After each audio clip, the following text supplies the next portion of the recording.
We got a question from David. Not convinced that we really have a 21 Super Bowl shot. What gives us the best chances in 22 and 23? I say let Trey learn on the job this year, save cap. What do you think?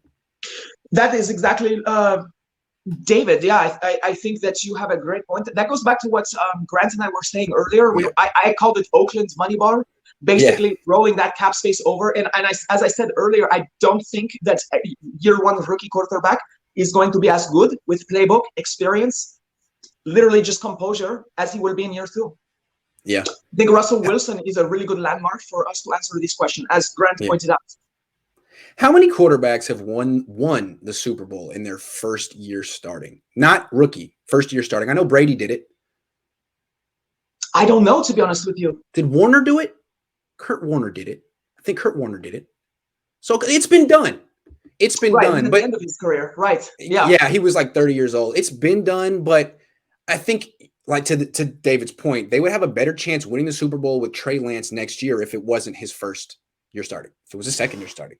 That gives us another draft. Right. We'll get to see how tough this team is physiologically this year. It will affect the 49ers draft plans next year. So between the draft and free agency, I think, and continuity. So we've been talking about continuity with Jimmy Garoppolo.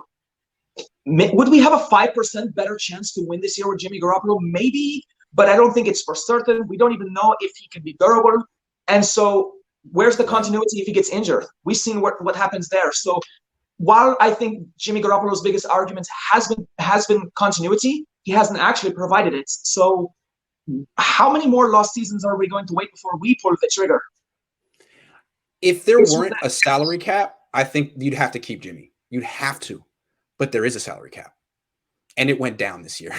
There's a pandemic. It went down. He's outrageously expensive. If he were the same price as Trey Lance, I could see the argument for starting Jimmy. As you were saying on the roundtable, I mean, there's a lot of reasons to start Jimmy. But when you start factoring in the economics of it, it becomes kind of unrealistic, I think. What sent me over a little bit to Trey's side was actually I hadn't seen enough out of practice to really convince me that he was ready. But now they're saying he's getting red hot.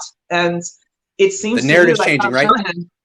Yeah, go ahead. Big time. No, I was just saying the narrative's changing, right? But also Kyle Shanahan has given him more plays. There was that one practice, you brought this up a couple of weeks ago, in which Jimmy threw less passes. Very interesting. Right. It was 3-1. Love what Mohamed Sanu is doing, by the way. I kind of hope he makes the roster as a security net, maybe for Trey, just because he's got some chemistry there. I think he's better than Trent Taylor, a lot better. And he's smart. He's trying to make Mohamed Sanu. He's trying to hitch his wagon to the winner, right? That's why he's posting Instagram videos making fun of Trey Lance. He's trying to be one of the boys with Trey Lance. Right. He's a smart guy. Right. That's right. Because honestly, I think if Mohamed Sanu thought Jimmy Garoppolo would be the starter all year, he'd be hanging out with Jimmy. Absolutely. He's not stupid. Because Mohamed Sanu was guaranteed to make the team. Yeah, absolutely. It's like, so Trey Lance going to be a starter? Well, I'm his favorite receiver. I'm his best friend. I'm his security blanket. Okay. Smart. I would say this, though. The one coach that would look at that and say, so you're gone, would be Kyle Shanahan. Because he's going to say, we don't need the receivers to be good with him. We have my playbook. That is true. That is true. But I want to just go back to the narrative shifting. It went from, yes, we're drafting Trey Lance, but we're keeping Jimmy Garoppolo because ideally we'd like Trey Lance to sit maybe 2 years, to, wow, he really picked up the entire offense awfully quickly and we're very impressed and we're going to have a competition.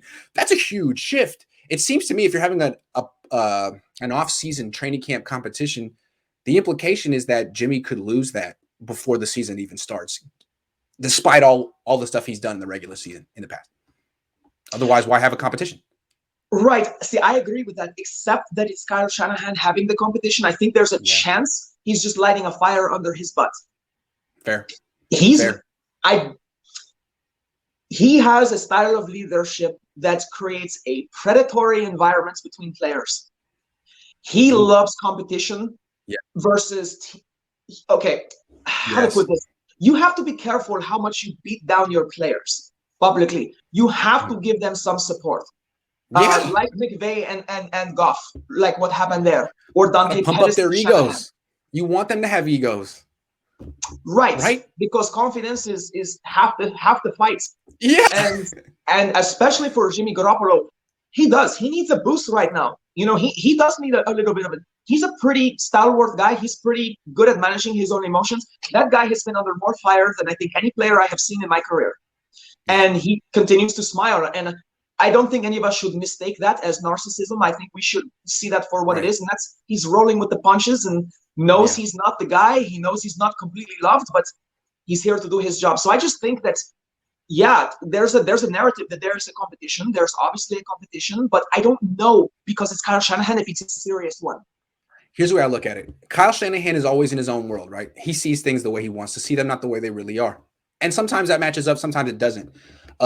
Like with the Mac Jones thing, if we really think that he needed to be convinced not to take Mac Jones at 3, that he needed the entire freaking fan base to like go up in arms for him to be like, okay, fine. Well, what could happen is when Trey Lance plays in a preseason game and everyone sees him for themselves, that it's just so much different, so much better, that the fans would react to Jimmy starting week 1 the same way they would react if Mac Jones had been the pick. That at a certain point, the fans make the decision. They see him. It's different. It's great. It's exciting. That I have a question for you on that. Yes. Yes. Would you agree that one of the things that would light up us fans and be completely Trey Lance fans would be to see his rollouts and his play actions and see what his legs could do? Yes. So then my second question to you is, will Kyle Shanahan call those plays? If he wants him to win the competition, yes. If he doesn't want him to win the competition, then no. So I guess that's a good litmus test right there. How Kyle Shanahan calls the plays for Lance in this. Like whenever Beathard was in the game, I always felt like Kyle was doing his best to prop him up. Let's get him outside the pocket, give him easy throws. Let's, inflate his numbers. Is he going to do that for Trey Lance, or is he going to say, all right, Trey, 7-step drop, bombs away, either hit or you don't, sink or swim. Let's see what you got. We'll see. I don't know. We will see. I don't know. Yeah. You really can't assume anything with Kyle. He's an enigma. The idiot savant, as you called him. That's our show. Thank you very much, Sybilla. That was a lot of fun. Yeah, absolutely. Thanks for having me back, and thanks for all the questions, everyone. And I'll see you guys again soon.